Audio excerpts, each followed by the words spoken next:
आज कत्ल की एक ऐसी कहानी है जिसमें बल्कि 4 किरदार हैं और ये चारों शक के घेरे में हैं। लेकिन अभी भी पुलिस ये तय नहीं कर पा रही है कि इनमें से असली कातिल कौन है। कहानी बेहद अजीबोगरीब है। कहानी मुंबई की है और कहानी 2007 की है, यानी करीब 16 साल पहले की। इंजीनियरिंग की पढ़ाई कर रही थी एक लड़की जिसका नाम था स्नेहल गवारे। स्नेहल गवारे मुंबई के अंधेरी कॉलेज में, वल्लभ भाई पटेल कॉलेज ऑफ इंजीनियरिंग अंधेरी में ही, वहाँ से इंजीनियरिंग की पढ़ाई कर रही थी। सेकेंड ईयर की स्टूडेंट थी। 2007 की ये बात है।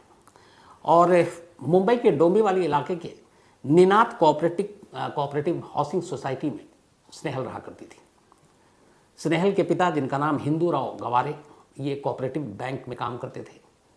स्नेहल की माँ कल्पना, ये एक स्कूल टीचर थी। और स्नेहल की एक बड़ी बहन थी शीतल, जो लंदन में पढ़ाई कर रही थी। कुल 4 लोगों का ये परिवार था। पिता हिंदूराव, माँ कल्पना, बड़ी बहन शीतल और खुद स्नेहल। तो बड़ी बहन लंदन में, यहाँ पे माँ बाप और स्नेहल, ये तीनों अकेले इस डोंबिवली इलाके में रहा करते थे, इस कोऑपरेटिव हाउसिंग सोसाइटी के जो वहाँ पे घर था इनका। सब कुछ ठीक चल रहा था, लेकिन तभी 19 जुलाई 2007 सुबह रोज़ाना की तरह हिंदूराव गवारे अपने बैंक चले गए ड्यूटी पर। करीब 8:30 बजे घर से निकले। माँ का स्कूल था, वो और पहले निकल गई कल्पना, और वो भी स्कूल चली गई। स्नेहल को कॉलेज जाना था और उसका टाइम वही था, करीब 8-9 बजे। तो तीनों घर से निकल गए। सबसे पहले स्नेहल घर लौट आती थी 4 बजे के आसपास कॉलेज से। इसके बाद माँ आती थी उसी दौरान, और फादर जो है वो करीब 7 बजे आया करते थे। तो अब तीनों लोग 19 जुलाई 2007 की सुबह घर से निकले। शाम करीब 4:30 बजे स्नेहल की माँ कल्पना घर लौटती हैं। जब घर लौटती हैं तो देखती हैं कि घर के दरवाजे पर स्नेहल की चप्पल पड़ी है। घर का दरवाज़ा बाहर से कुंडी लगी हुई है, लॉक नहीं है। चप्पल बाहर है, वो कुंडी खोलती हैं, अंदर जाती हैं। अंदर दाखिल होती हैं तो घर के अंदर सबसे पहले एक हॉल है। देखती हैं उस हॉल में एक टेबल पर एक गिलास पानी रखा हुआ है। अब उन्हें बड़ा अजीब लगता है कि इस पूरे घर को यूं कुंडी लगाकर छोड़कर स्नेहल कहाँ चली गई। चप्पल स्नेहल का है घर के बाहर, इसका मतलब है वो यहीं है। और अंदर पानी का गिलास भी है एक, लेकिन कुंडी बाहर से लगी हुई है, ताला लगा नहीं है। स्नेहल ऐसा करती नहीं है। अब उन्होंने फ़ोन मिलाया, स्नेहल का फ़ोन स्विच ऑफ। फिर उन्होंने ध्यान से देखा तो 3:35 पर स्नेहल ने अपने मोबाइल से अपनी माँ को एक ब्लैंक मैसेज भेजा, मतलब सिर्फ मैसेज भेजा, कुछ टाइप नहीं किया। अब वो फ़ोन कर रही है, वो उठा नहीं रही क्योंकि स्विच ऑफ है। 4:30 बजे वो करीब आई थी, उन्हें लगा कि कहीं आसपास होगी। 1-8 घंटा बीत गया। 7 बजे कल्पना के हस्बैंड हिंदूराव गवारे घर पहुंचते हैं। जब वो घर पहुंचते हैं तो कल्पना बताती है कि स्नेहल अभी तक लौटी नहीं, उसका मोबाइल बंद है। घर के बाहर से कुंडी लगी हुई थी, हॉल में पानी की बोतल, एक गिलास था। तो पिता को भी लगता है, वो आसपास फिर उसके दोस्तों से पूछते हैं, कहीं कोई सुराग नहीं। आस पड़ोस के लोगों से पूछते हैं, कहीं कोई सुराग नहीं। इसके बाद ढूंढते ढूंढते आखिरकार रात करीब 10:30 बजे का वक्त हो जाता है। दोनों मियाँ बीवी परेशान, वो डोंबिवली पुलिस स्टेशन पहुँचते हैं और वहाँ जाकर स्नेहल की गुमशुदगी की रिपोर्ट लिखा देते हैं। रिपोर्ट लिखाने के बाद हिंदूराव घर लौटते हैं, उनकी वाइफ कल्पना घर लौटती हैं। तब तक इनके कुछ परिचितों को, पड़ोसियों को भी जानकारी मिल गई थी। कल्पना के स्कूल की कुछ, उनकी जो स्कूल टीचर जो दोस्त थी, वो भी सुनकर कि स्नेहल इनकी बेटी गायब है, घर पहुँच गई। इधर हिंदूराव गवारे पे भी कुछ कलीग जो बैंक के थे वो भी घर पहुँच गए। अब चारों तरफ ढूंढ रहे हैं। रात को ये लोग घर पे ही हैं। पूरी रात ये घर पे ही बिता देते हैं, परेशान, जितने लोगों को फ़ोन कर सकते थे फ़ोन कर करके। हॉल में तब हिंदूराव गवारे बैठे हुए हैं अपने दोस्त के साथ, 1-2। पूरी रात उन्होंने जागी है क्योंकि बेटी जवान गायब है। उधर माँ अंदर बेडरूम में बेड पर बैठी हैं अपनी एक और इस जो स्कूल टीचर थी, जो उनकी दोस्त थी, उनके साथ। ऐसी घड़ी में कई लोग आते हैं हमदर्दी जताने के लिए। तो पूरी रात फ़ोन करते करते बीत गई। स्नेहल की कोई खबर नहीं मिली। हस्बैंड वाइफ अलग अलग हॉल में और कमरे में बैठे हुए हैं। सुबह करीब 5:30 बजे का वक्त होता है। अचानक हिंदूराव गवारे को बेडरूम से एक चीख सुनाई देती है, और ये चीख किसी और की नहीं, उनकी अपनी बीवी कल्पना की थी। चीख सुनते ही हिंदूराव गवारे और उनके साथ जो उनके एक दोस्त बैठे हुए थे, बैंक के एम्प्लॉय, दोनों भाग कर बेडरूम में दाखिल होते हैं। जब बेडरूम में दाखिल होते हैं तो दोनों देखते हैं कि कल्पना वहाँ खड़ी हुई है और मुंह पर हाथ है, और उनकी सहेली, दोनों के होश उड़े में हैं, और वो हाथ से एक तरफ इशारा कर रही है बेड की तरफ। उन्हें बेड के बाहर से एक हल्के सा पैर कोई नज़र आता है।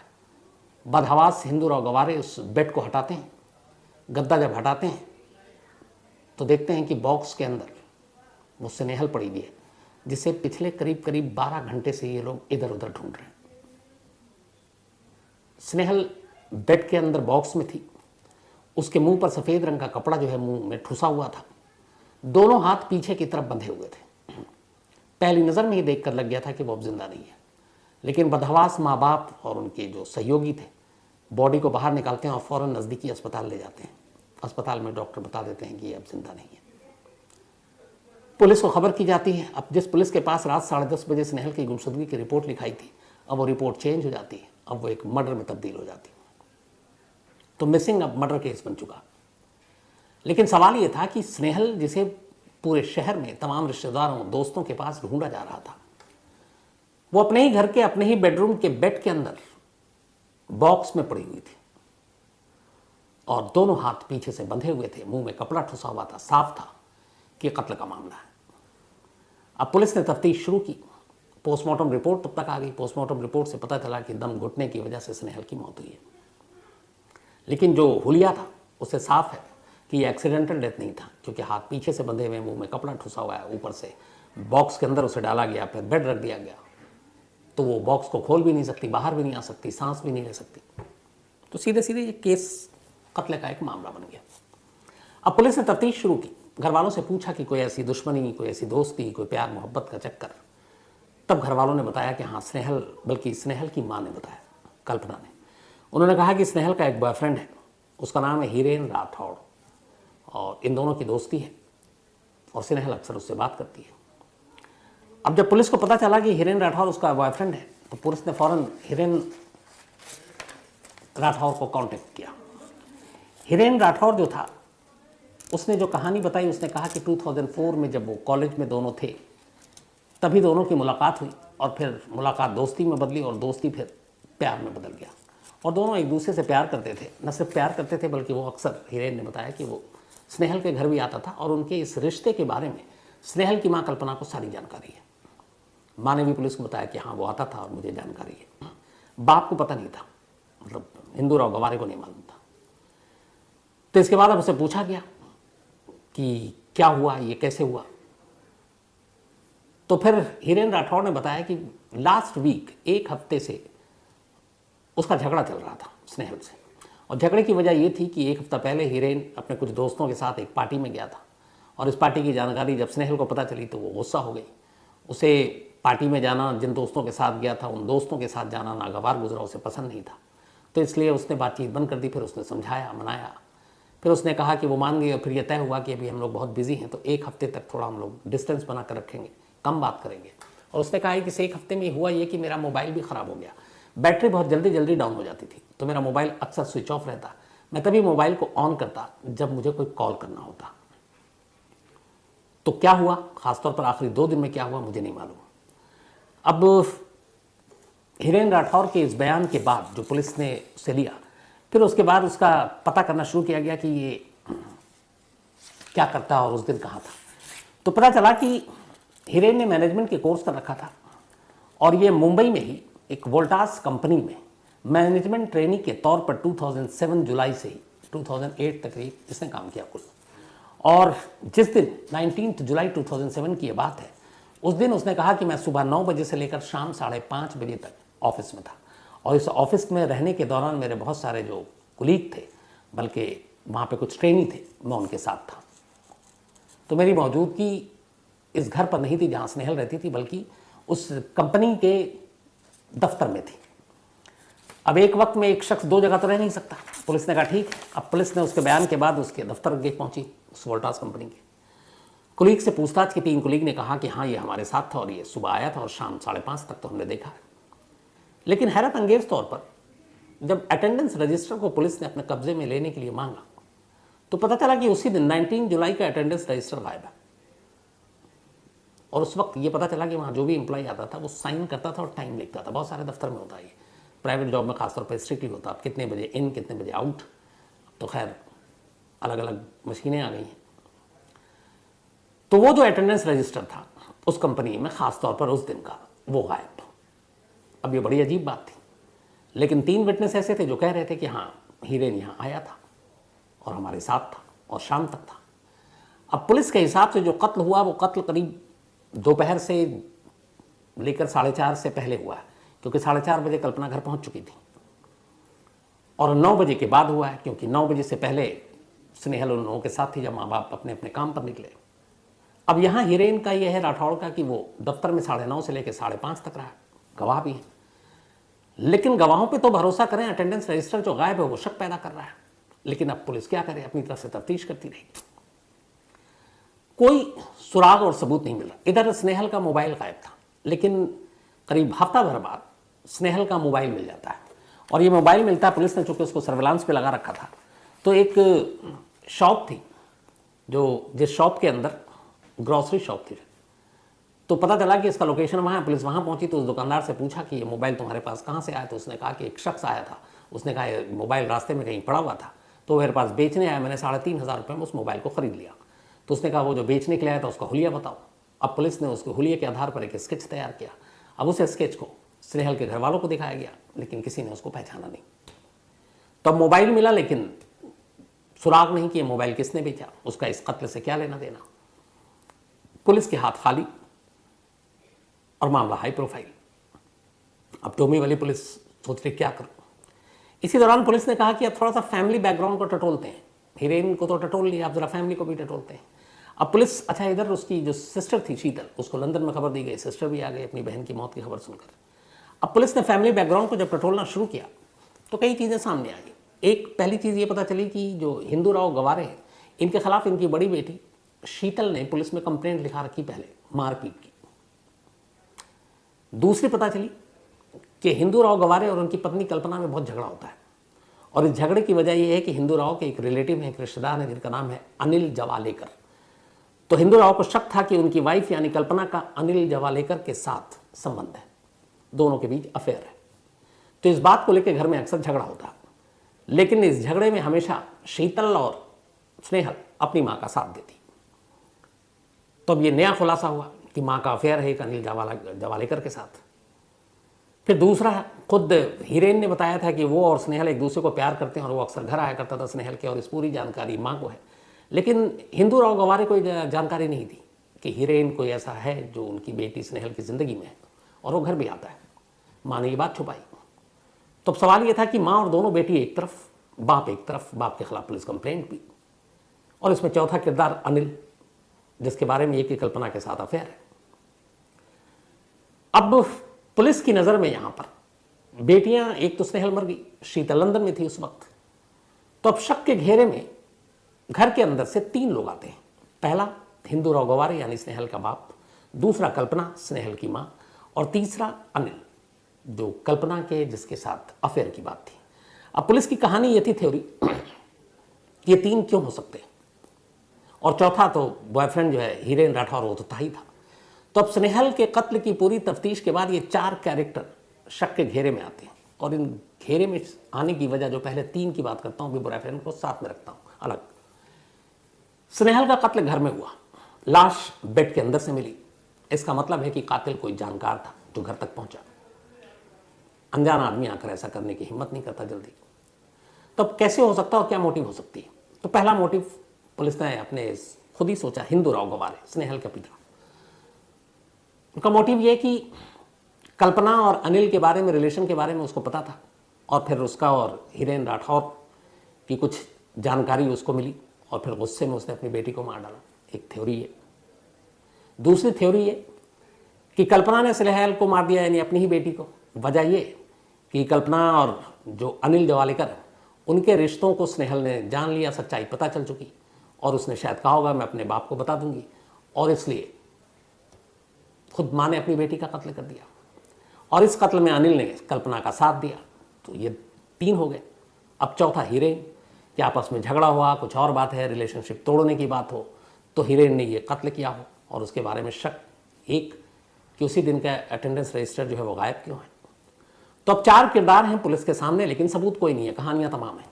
फिर पुलिस ने तय किया कि इन चारों के साइकोलॉजिकल टेस्ट कराते हैं, और इसके बाद फॉरेंसिक टेस्ट कराया गया इन चारों के।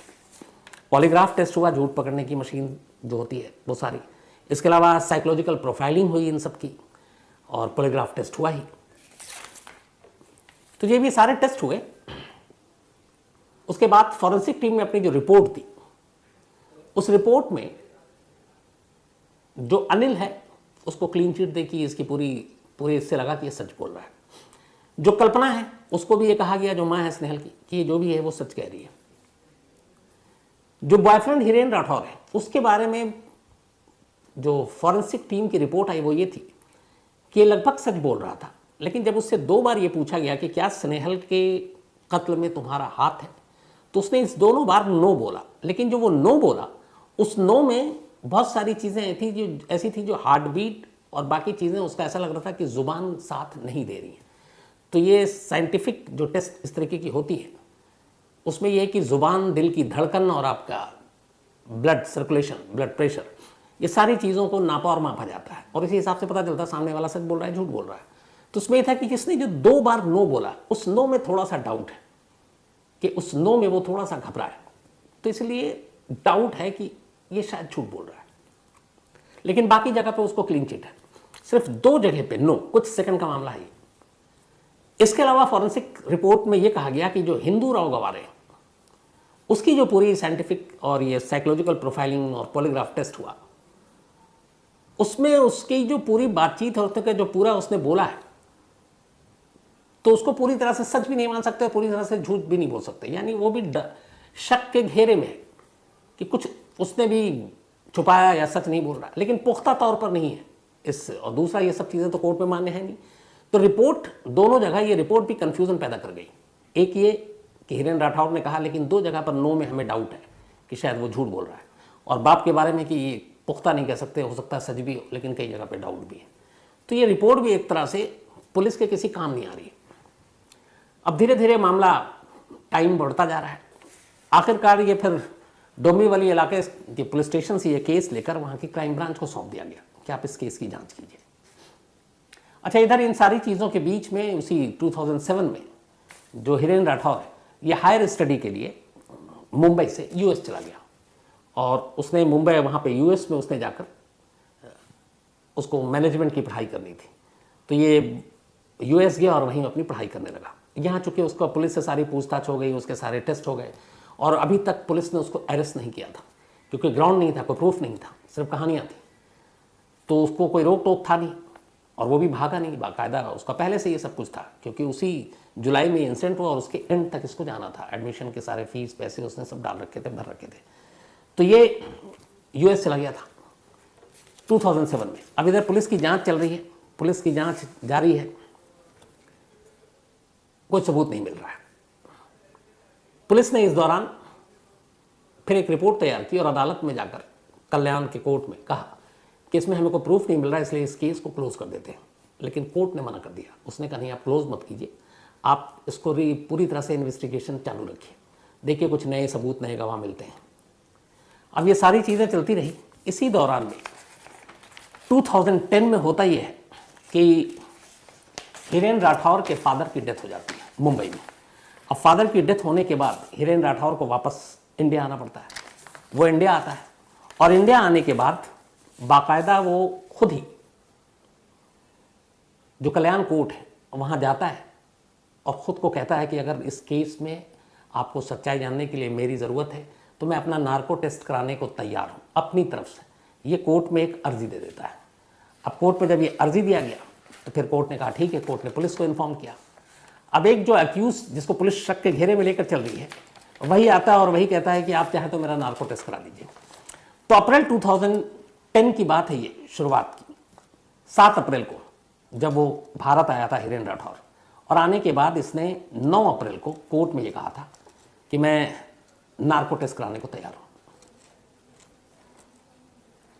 इसके बाद पुलिस ने, चूंकि वो रजिस्टर गायब थी अटेंडेंस की और ये वापस अमेरिका से लौटा था, इस चीज़ में कई चीज़ें ऐसी हुई जिसमें लगा था कि ये शक के घेरे में है, और अदालत ने क्लोजर रिपोर्ट बंद करने से मना कर दिया। उसने कहा कि आप जांच आगे बढ़ाइए। तो और कुछ पुलिस के पास था नहीं।